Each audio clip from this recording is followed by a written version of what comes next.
Good morning, good morning, good morning. How's everyone out there doing today? Great Monday morning to you. Okay, so I've been given a couple of questions. I answered one and then I got another one. So I decided to make this video instead of keep repeating something over and over again. All right, let me just start out by saying this.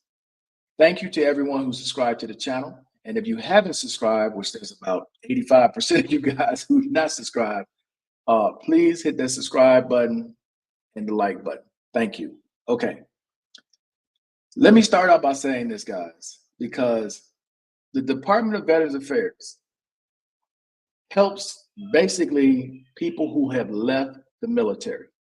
Now, they can assist with some things because I made a video talking about assisting with your discharge, right? Hey, good morning, Barry. How you doing? Good morning, teammates. How you doing today? About assisting with veterans discharges, right? Now, when I say assist, and you can look this up on the VA's website, or you can call 1-800-827-1000. Assist basically means they will provide you with the application that you fill out, and they will provide you with the address, phone number, or fax number for wherever branch you came from where you can send that application in. But they do not make decisions about your discharge. They have nothing to do with that. Okay. Which brings me into the questions that were left behind regarding reenlistment codes and you having a reenlistment code 4. Now, I'm just going to speak in general about reenlistment codes. A lot of you guys are very familiar with this, being prior military, being retired military. So typically, depends on the branch, but you'll typically have reenlistment codes that go from 1 through 4. Now, the Navy actually has reenlistment codes that go from 1 through 8. And reenlistment codes generally have a bunch of letter attachments that means different things. It may be reenlistment code 1A or reenlistment code A something or B or C, so on and so forth. But I'm just talking about in general, which each reenlistment code means, and I'm only going to go 1 through 4. Okay, I know there's all kinds out there. You don't have to leave comments. This branch has this many. I get it. I'm just speaking in general. So most people who leave the military, they generally get a reenlistment code 1, which basically means there are no issues. You can reenlist. You can go join another branch. You have no problem. That's reenlistment code 1. Generally, reenlistment code 2 means you can join, but there might be some restrictions, meaning you can only come back to this branch, or you can only do this job, or you can only be in this particular area. That's reenlistment code 2.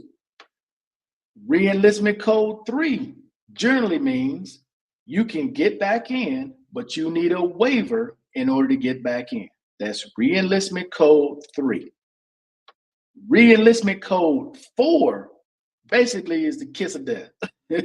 Okay, because reenlistment code 4 means when you get out, they don't want you back. Even with a waiver, they don't want you back. Okay, now it could be a couple different reasons, like Title 10 for retirees who did 20 years of federal service. That might be your situation.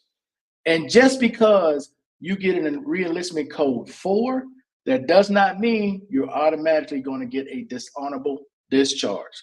There are plenty of veterans out there who have a reenlistment code 4, sometimes from retirement, where they have an honorable discharge. All right.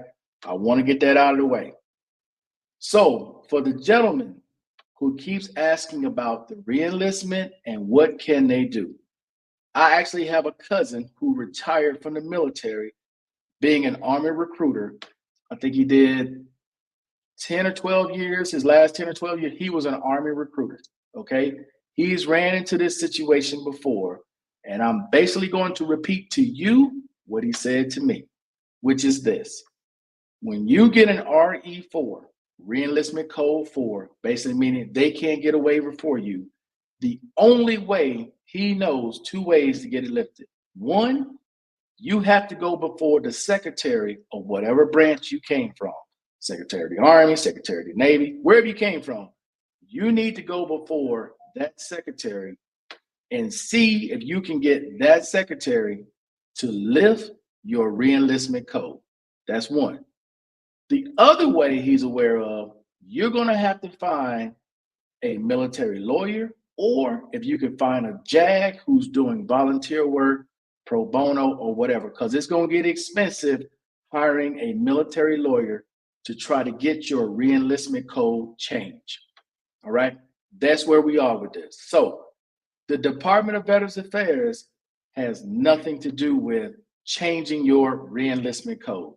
They have zero way of helping you when it comes to reenlistment. That's not something they get involved in. It's not.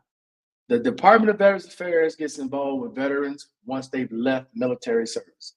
You trying to get back into the military, your best bet, man, is to try to find a recruiter from whatever branch you came from and see if they can set you up to see the secretary of whatever branch it is.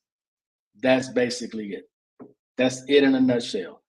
I understand that you want to go back in, but I don't know why they gave you the reenlistment code they gave you. Only you know that and the paperwork that you got.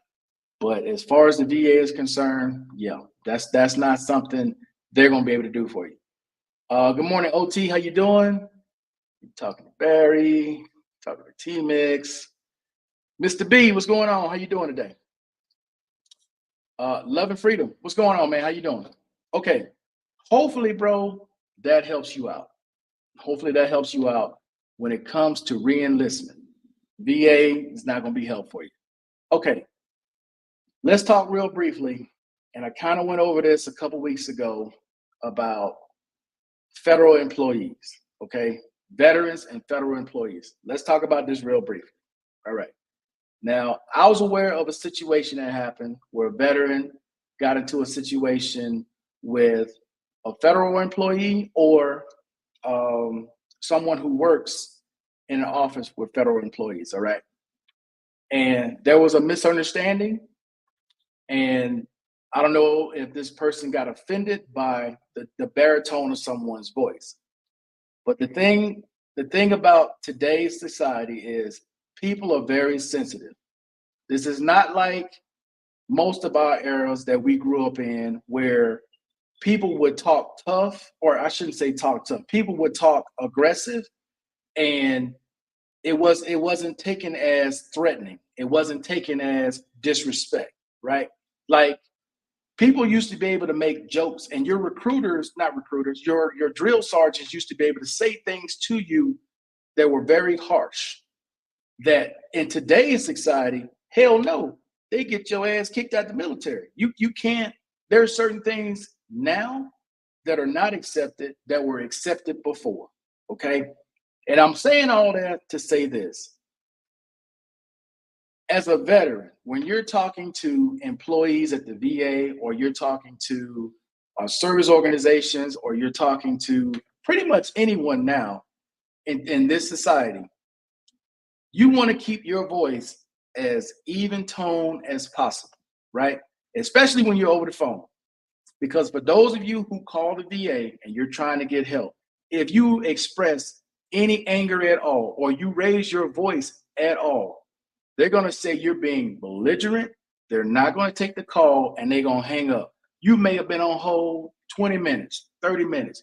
That's going to piss you off even more. And when you call back, you're going to be even more angry than you were before.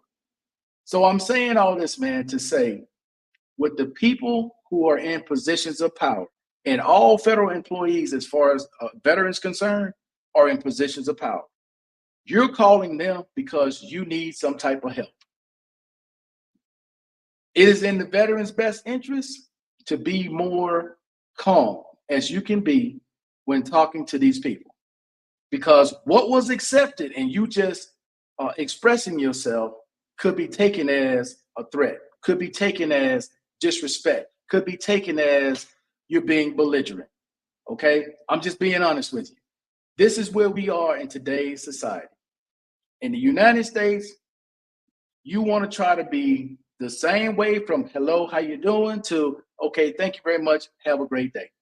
That's just keeping it 100. Because if you raise your voice at all, that can be intimidating to the person on the other end of the phone.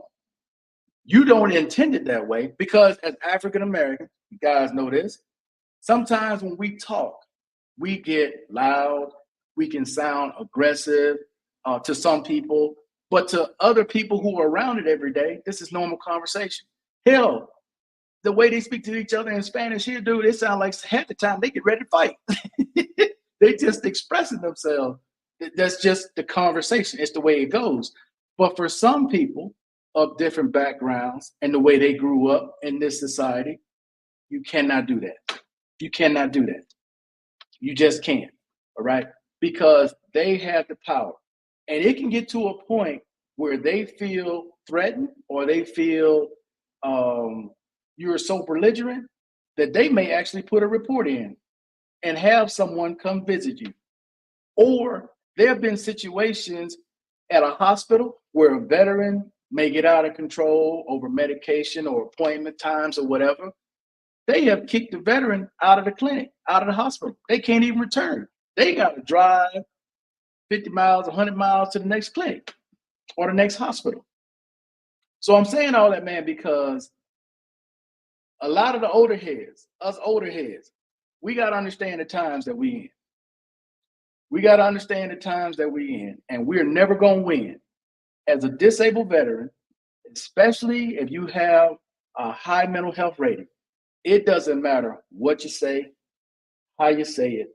If the person on the other end of that phone feels any type of way about you, you are not going to win. You're not going to win because they're going to say, look at your medical history. Look at your behavior and look at your medical history.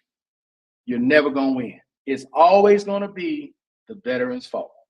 Always. Always going to be your fault, regardless of the situation. Hopefully you guys understood what I was saying there. You want to try to stay as calm as possible, whether you're on the phone, in person, to whoever you're talking to, because attitude now is everything. It's everything. Regardless of who you're talking to, man, attitude is everything. But the one thing I want you guys to remember, though, when you're talking to people, is that the first people that you talk to on these phones don't make no decisions, dog. They don't make no decision. When you call in that 800 number, you're getting a level 1 operator. They can't change a damn thing. They're looking at a script and they're just reading from that script. So getting mad at them, cussing them out, telling them they SOBs and MFers, that ain't doing nothing but creating a file and making your wait time even longer, to the point where they want you to hang up because they know you're gonna act a fool as soon as they answer the phone. So I'm just expressing to you all what it is, dog. What it is. If you have anger issues and you can't control yourself when you're on the phone, have somebody with you that can tap you on the shoulder to calm you down. Or, a trick that I learned was take a frozen bottle of water, put it in your hand, and as you get angry, you're going to squeeze that bottle, and that bottle going to get colder in your hand. And that's a reminder. Calm your ass down. Calm down. Okay? This is where we are in society today. Jokes and things people used to say, calling somebody a sissy was never looked at as a way of determining some group of people, and you're disparaging a group of people. Nowadays, you say that, oh, no. That's a no-no. That's a no-no. Calling someone retarded. You say that in high school, how many times? How many times have you joked about saying that word in high school? Look how long ago that was, though. In today's society, you can't say that. You can't use those words. You can't say those words. So you got to know where we are in society today, right? Times have changed. Words have changed. The people who are answering the phone now are 30 years younger, 40 years younger. And they're not going to sit there and be like, did you hear what this guy just said to me? No. And you're never going to win. You're not going to win, vets. Those of you who are still working, you still in the work field right now, you guys know what I'm talking about. At your job right now, what you used to be able to do is walk in and compliment a woman. You do that now, and she feels like you coming at her sexually. You may not even have a job tomorrow, the next day. And this is explained to you all, I'm pretty sure, by your human resource department. So all I'm saying is, guys, is when you're talking to VA employees or you're talking to whoever, whatever, if you're going into the city building, know who you're talking to. Know who you're talking to. You may laugh and joke in the car and say certain things, but when you get out of that car, be as professional as you can be. Try to hold your attitude as much as you can, and just be professional. I look at it as just like be professional. Just act like you're going up there to get a job. That you gotta have this job. Just go be professional, and that usually takes care of a lot of issues. What's up, family man? How you doing? Let's see. Yes, times have changed a lot. I went boot camp in 1984. It was hardcore back. Yeah, man. Hell, I was called black trash and all kinds of shit back then. You cannot do that now. You do that now, you out. See, that's so true. I had to learn how to govern my tone, especially my primary doctor, but psych gives me a little latitude. Yeah, I'm telling y'all, man, this society is totally different. Well, this era that we're in is totally different than the era a lot of us grew up in and dealt with when dealing with people. Back then, I mean, you could say things, you could do things. There were some limits, but not like now. Now, bruh, don't do it. Don't do it. Just don't. Just think about what you're saying. Be careful with what you're saying. Don't try to offend anyone. Don't tell nobody your dirty jokes you've been telling for the last 30 years. They don't want to hear that, especially when they're at work. They ain't trying to hear it.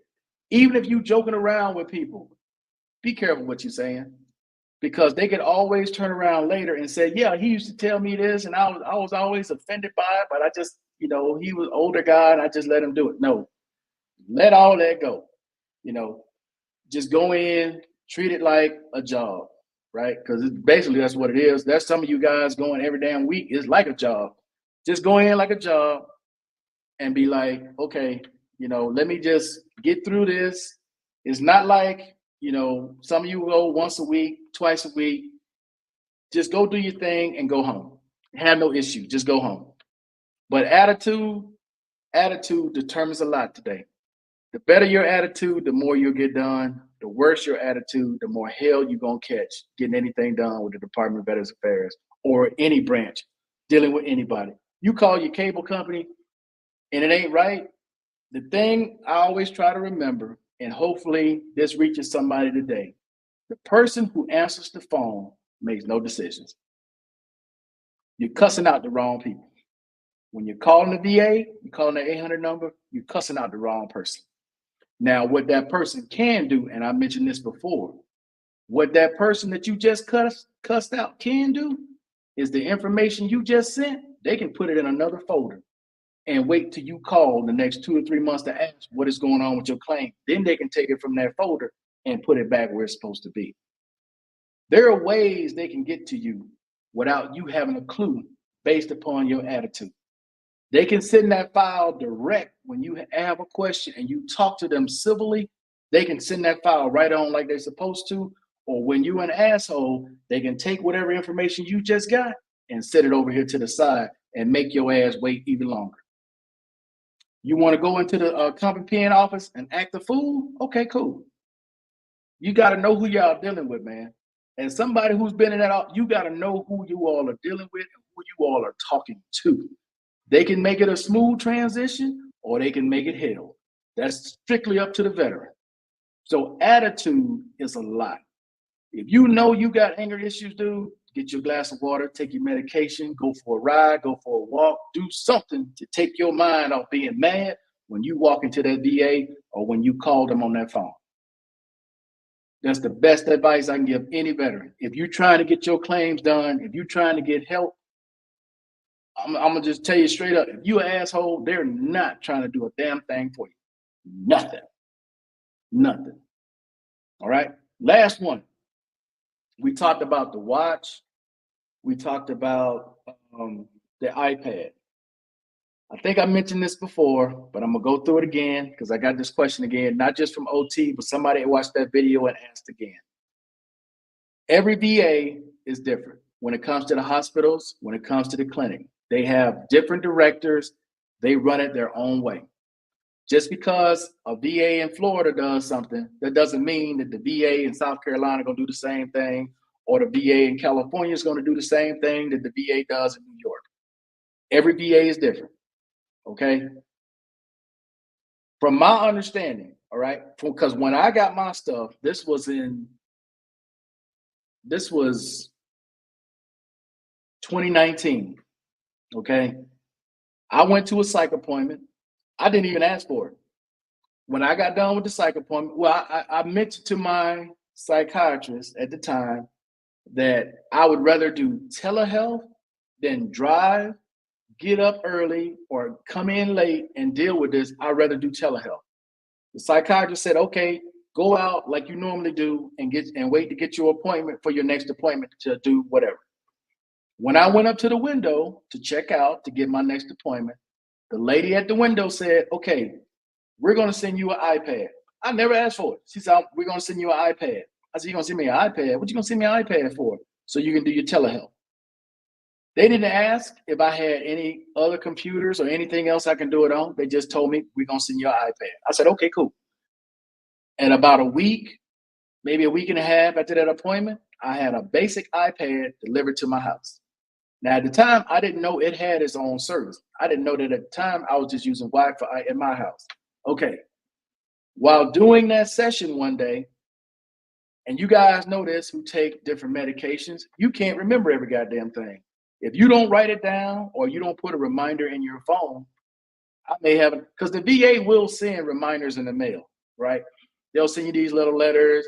Hey, you got an appointment coming up in a week, or you got an appointment coming up in 3 days. Cool.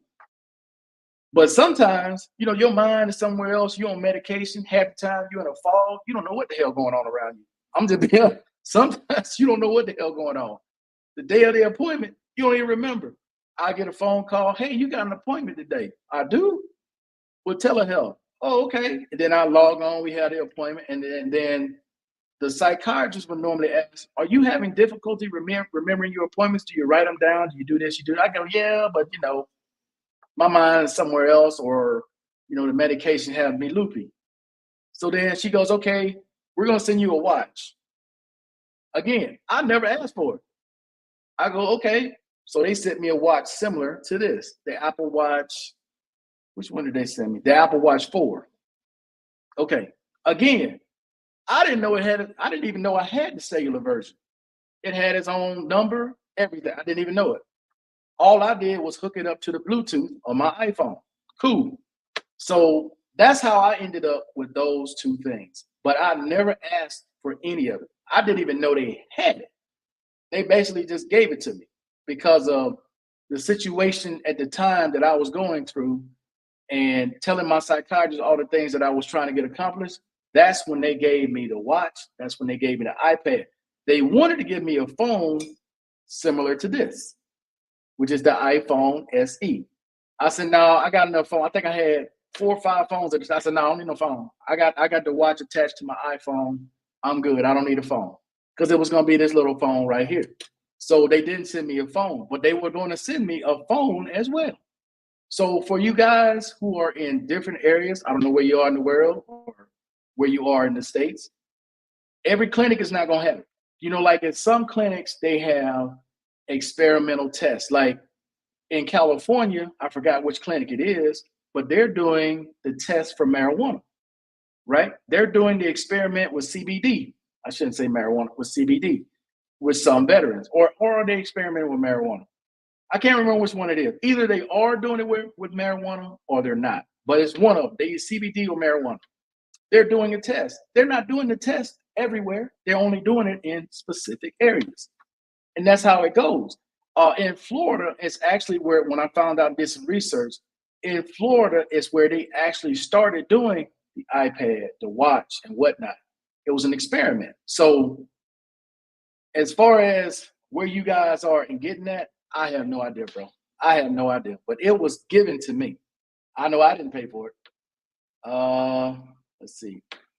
I've seen the VA clinic in Yuma, 86 of it. Yeah, they will kick, man. Attitude is everything. They will kick you out at a VA clinic right now, getting routine lab work done with a smile. You right? You right, family man. Let's see. When I got out in 2013, they were transitioning to a Kindle, and what is this? Gentler Army and a Gentler Army. What about when you call the call center and the person has an attitude? And bruh, you just ask for somebody else. You tell them, you know what? If you feel like they being aggressive toward you or whatever, you say, you know what? Hey, I need to call back. I got something going on behind me. My apologies, but let me call right back when I get done with this situation. Get off with them, get somebody else. There's always a way, bro, but do not engage. Do not engage. Do not, if they have an attitude or maybe they, something happened and they're all frantic, don't get in no attitude with these people, man, because they got the power. You ain't got the power. They got a computer screen in front of them where they can put all kinds of stuff about you. Ain't nothing you can do but call and put in a complaint. And how often is the person who's answering the phone on the other end gonna go against a coworker over a veteran that they look at that's got a history of mental health issues? They're not gonna take your word for it, dog. So don't get engaged in the BS. Get off the phone and get another person. That's the best thing I can tell you. Yeah, that was back then, but now your psychiatrist and your psychologist have to get them appointed. What is this? Appointed to you. Okay. They gave me to watch the phone and the iPad also. Yeah. So Mike also was in Phoenix. So I don't know if it was just Phoenix doing it at the time or I don't know, but I know everywhere doesn't have it. I had 2 phones. Okay. Good morning. Another Barry. Barry one Merriweather. Okay, good morning. How you doing? Yeah, they got, bruh. I cannot stress this enough, man. When you guys are on the phone and you're dealing with people, and again, these are low-level people. They cannot make no decisions, but they can screw you up. If they got an attitude, I'm sorry, I got something going on. Let me call you right back and get a different person. Or you can ask to speak to a supervisor if one is available. One not available, and they say, okay, well, let me try to help you. Like, no, you know what? Let me call back. Just get off with them. Do it with anything. You dealing with somebody in the city, you got a water problem, you're dealing with the city, and they got an attitude. Okay, cool. Let me call back and get somebody else. That's the way to handle it, man. Do not get in an argument with these people. You're never gonna win. As a disabled veteran, mental health, you're never gonna win, dog. It ain't happening. Tell Tommy to stop making up new YouTube channel. Making my man Barry, Tommy. I don't think that's Tommy. I think that's somebody else, man. Barry on here. He on here somewhere. You know he ain't got no job. He's just in the cut, chilling. You know that. But those are the things that I wanted to run through, guys, this morning. I especially want to talk about those reenlistment codes, and that the VA is not a catch-all for all military issues, man. They're not. They're most certainly are not. Yeah, there's only one Barry. I got you, Barry. Mike. No alias here. Okay. But yeah, guys, that's mainly what I wanted to talk about. The reenlistment codes, attitude, and just dealing with people overall. And just know who can make decisions and who's not.